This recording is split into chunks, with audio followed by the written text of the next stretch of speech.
चलिए आज एक कहानी सुनते हैं। एक ऐसी कहानी जो सीधी अमेज़न के घने जंगलों से आई है। ये कहानी प्रकृति के सबसे गहरे रहस्यों में से एक को खोलती है। हाँ, ये कहानी एक माफ़ी की है। एक ऐसी माफ़ी जो शायद सदियों की गलतियों के बाद मांगी गई। और जानते हैं सबसे हैरान करने वाली बात क्या है? ये माफ़ी इंसानों ने किसी और से नहीं बल्कि एक बहुत ही छोटे से मामूली से समझे जाने वाले जीव से मांगी थी। तो चलिए कहानी शुरू करते हैं। ये कहानी है जंगल की आत्मा की। अमेज़न के दिल में एक छोटा सा शहर है साटिपो। कहते हैं वहाँ सुबह सूरज के उगने से नहीं होती, बल्कि तब होती है जब जंगल खुद अपनी आंखें खोलता है।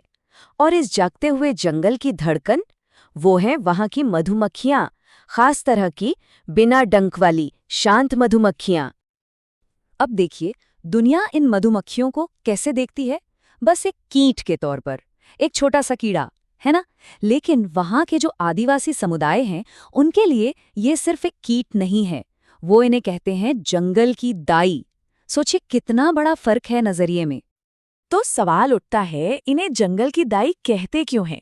भाई इसलिए क्योंकि असल में यही तो हैं जो पेड़ों को जन्म देती हैं, फूलों का मिलन करवाती हैं और इस पूरे जंगल को, इस पूरे इकोसिस्टम को जिंदा रखती हैं। इनके बिना जंगल बस एक खामोश और बेजान जगह बनकर रह जाएगा और कुछ नहीं।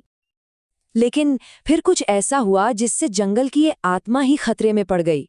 एक ऐसा संकट जो बिना किसी शोर शराबे के धीरे धीरे सब कुछ खत्म कर रहा था। देखिए, ये एक दिन में नहीं हुआ। सालों तक विकास के नाम पर पेड़ कटते रहे, जमीनों पर कब्जा होता गया और इस सब के बीच इन बेचारी मधुमक्खियों के घर, उनके छत्ते बेरहमी से उजाड़ दिए गए। ये एक लंबी और बहुत दर्दनाक कहानी है। और इन मधुमक्खियों ने क्या किया? उन्होंने ना तो किसी को डंक मारा, ना ही वो चिल्लाईं, कोई विरोध नहीं, कुछ नहीं। वो बस चुपचाप गायब होने लगी। और जब जंगल की ये दाइयां ही गायब होने लगीं, तो असर तो दिखना ही था। फूल खिलने बंद हो गए, पेड़ों पर फल लगने बंद हो गए और देखते ही देखते पूरा का पूरा जंगल जैसे बूढ़ा होने लगा। उसकी सारी रौनक, सारी जान खत्म होने लगी। तभी वहाँ के आदिवासी बुजुर्गों ने एक बहुत गहरी बात कही। उन्होंने कहा, अगर मधुमक्खियां मर गईं, तो समझो अमेज़न की आत्मा मर गई। ये सिर्फ एक चेतावनी नहीं थी, ये एक ऐसी सच्चाई थी जो सबके सामने आ रही थी।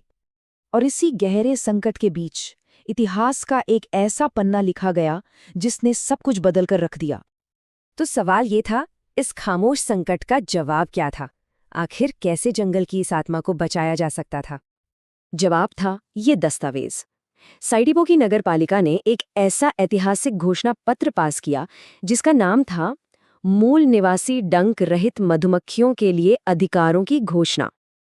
और ये कोई मामूली बात नहीं थी। जरा सोचिए, दुनिया के इतिहास में ये पहली बार हो रहा था। पहली बार जब किसी कीट को, एक कीड़े को कानूनी अधिकार दिए गए थे। उसे कानून की नज़र में एक पहचान मिली थी। तो इसका मतलब क्या हुआ? इसका सीधा सा मतलब ये था कि अब ये मधुमक्खियां सिर्फ कीट नहीं थीं, उन्हें बाकायदा कानूनी अधिकार मिल गए थे। उन्हें नुकसान पहुंचाना अब एक अपराध था और उनके घर यानी उनके छत्तों को कानूनी संरक्षण मिल गया था। ये फैसला सिर्फ एक कानून का टुकड़ा नहीं था, ये सदियों पुराने ज्ञान और नए जमाने के कानून का एक बहुत ही खूबसूरत संगम था। इस सोच को एक नाम दिया गया है, बायोकल्चरल कंजर्वेशन।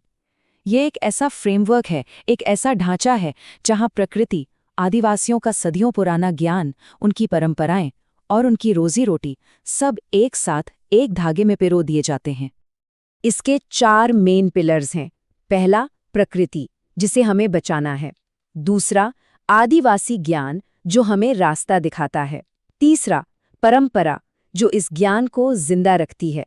और चौथा, आजीविका, जो लोगों को प्रकृति से जोड़े रखती है। जब ये चारों चीजें मिल जाती हैं ना, तो संरक्षण अपने आप होने लगता है। आदिवासी समुदाय की एक बहुत ही सुंदर बात है जो इस पूरी सोच को समझाती है। वो कहते हैं, हम मधुमक्खियों के मालिक नहीं, हम उनके रक्षक हैं। मालिक होने और रक्षक होने में जमीन आसमान का फर्क है। तो आखिर साटिपो की इन नन्ही मधुमक्खियों ने पूरी दुनिया को क्या संदेश दिया? धरती हमसे क्या कहना चाहती है इसके जरिए? आज साटिपो में इसका असर दिख रहा है। जंगल फिर से हरा भरा हो रहा है, लोगों की खाद्य सुरक्षा मतलब खाने पीने की चिंता कम हो रही है, और सबसे बड़ी बात, जंगल का पुनर्जनन हो रहा है, वो फिर से जवान हो रहा है। इन मधुमक्खियों का संदेश बहुत साफ है। प्रकृति आपकी प्रॉपर्टी नहीं, आपकी पार्टनर है, और पार्टनर के साथ हमेशा सम्मान और बराबरी का व्यवहार किया जाता है। और जैसा कि वो कहानी सुनाने वाले बुजुर्ग आखिर में कहते हैं, जिस दिन इंसान सबसे छोटे जीव को भी अधिकार दे देगा, उस दिन समझ लेना कि धरती ने इंसान को माफ कर दिया है। शायद साटिपो में धरती ने हमें माफ करना शुरू कर दिया है।